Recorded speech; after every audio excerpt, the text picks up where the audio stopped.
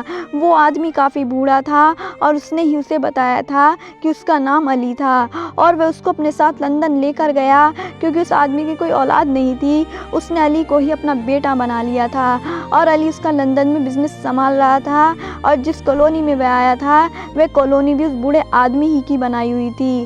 جب میں نے علی کی کہانی سنی تو میں خوشی سے نہال ہو گئی۔ مجھے یقین ہی نہیں آیا کہ دنیا میں معجزے بھی ہوتے ہیں۔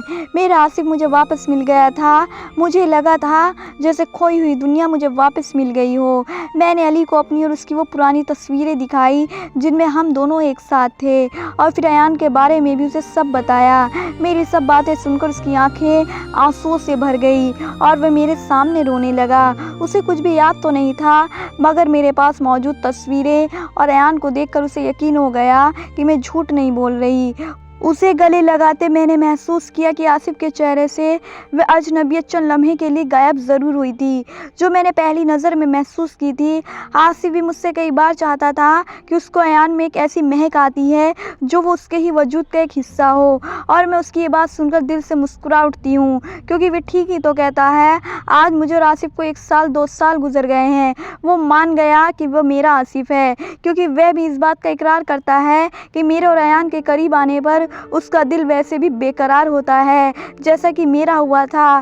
مگر مجھے ایک بات کا افسوس ہے کہ اس کا ماضی کی وہ یادیں اس کو واپس نہیں مل سکتی، کیونکہ اگر اس کو سب کچھ یاد آ گیا تو ہو سکتا ہے کہ اپنی ماں کی موت کا ذمہ دار میرے بابا کو ٹھہرا دے، کیونکہ ان کی وجہ سے ہی تو ہماری زندگی اتنی مشکل ہو گئی تھی۔ نوبت یہاں تک آ گئی تھی کہ میں اپنی اور ایان کی زندگی بھی ختم کرنے چل پڑی تھی۔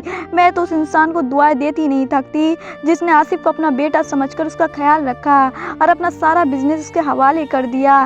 آج میں سوچتی ہوں کہ اگر حالات سے مجبور ہو کر میں اپنی اور ایان کی زندگی ختم کر لیتی تو کیا ہوتا۔ میں کوشش کر رہی ہوں کہ میں اپنے بابا کو بھول جاؤں کیونکہ ان کی وجہ سے ہی اپنی زندگی کو بہت خطرناک موڑ سے واپس موڑا ہے۔